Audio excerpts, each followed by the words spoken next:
হ্যাঁ, ভাত হয়ে গেছে। হ্যাঁ, এখন মাংসটা বসাই।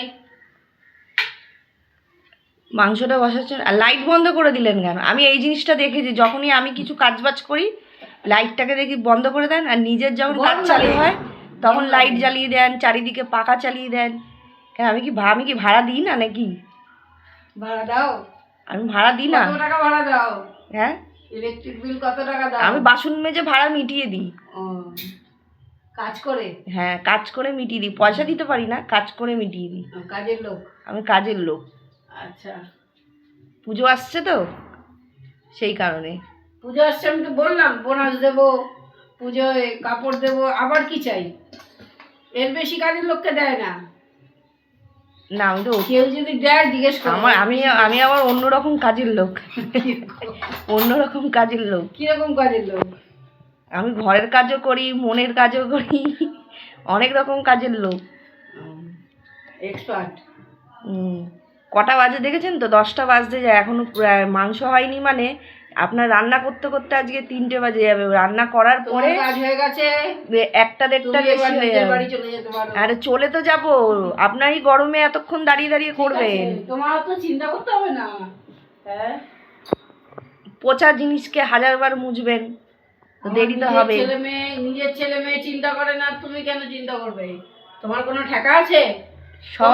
সবাই চিন্তা করে, আপনার ওটা মনের ভুল। সবাই চিন্তা করে, কেউ চিন্তা করে না। সবাই করে। বেশি তেল দিয়ে দিচ্ছেন, বেশি অনেক তেল দিয়ে দিচ্ছেন, অতিরিক্ত। কত তেল দিলে হয়? সবাই বলছে নাকি আপনি নাকি বেশি তেলে রান্না করেন। শাশুড়ি? হ্যাঁ, সবাই নাকি বলে। আমার শাশুড়ি তো ভেতরে ঘুমোচ্ছে, এক্ষুনি উঠবে। আমার শাশুড়ি, হ্যাঁ আমার শাশুড়ি তো, আপনার ছেলে হচ্ছে আমার শাশুড়ি, উঠলেই এক্ষুনি বলবে এত তেল দিয়েছো, এত তেল দিয়েছো, এরকম বলবে। ভাজবো, আমার শাশুড়ি চিল্লামিল্লি করছে রে। এরকম মাংস করছে, দেখো এটা তেল কম না বেশি বলো তো তোমরা? অনেক তেল দিয়ে দিয়েছি। হ্যাঁ, কি মাংস করছেন সেটা কি বাদ বাকি বোতলে ঢেলে রাখবো। মাংস কি করছেন দুপুরে খাওয়ার সময় দেখবে। তাই? তাহলে ব্যাপারটা আছে, মাংসর আলু এত বড় বড় দিচ্ছেন। বিরিয়ানি হবে নাকি? না না, রোজ রোজ বিরিয়ানি কে খায়? আমি খাই, আপনি খান, সবাই খায়। অত লোক নেই। গুমোট হয়ে আছে আকাশটা একদম। দুদিন ধরে খেয়ে আমাদের এনার্জি নষ্ট হয়ে গেছে। ভালো বলতে হয় যে আমার উপোস পড়ে গেছিল, নাহলে আমাকেই খাওয়াতেন, আমি খুব বাচ্চা বেঁচে গেছি। নাহলে জিনিস তো খারাপ হয়নি, তো আমাকে খাওয়াতেন মানে জিনিস কি খারাপ হয়েছে? না হয়নি, কিন্তু আমাকে খাওয়াতেন এইটুকুনি কনফার্ম। কেউ না খাওয়া আপনি আমাকে ভাসি ভাসি দিতেন, খেয়ে নাও খেয়ে নাও। এই যে আলু ভাজা এখন শুরু।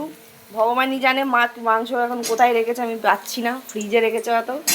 খাওয়া দুপুরে তোমাদের দেখাবো মা কি মাংস করছে, আমি বুঝতে পারছি না। না বিরিয়ানি করছে মনে হচ্ছে, চিকেন বিরিয়ানি। এত বড় বড় আলু কেটেছে, দেখেছো? তেলের মধ্যে দিচ্ছে। এই যে বলছেন না তো, দেখবো দুপুরে কি মাংস। বিরিয়ানি তো মনে হচ্ছে আমার।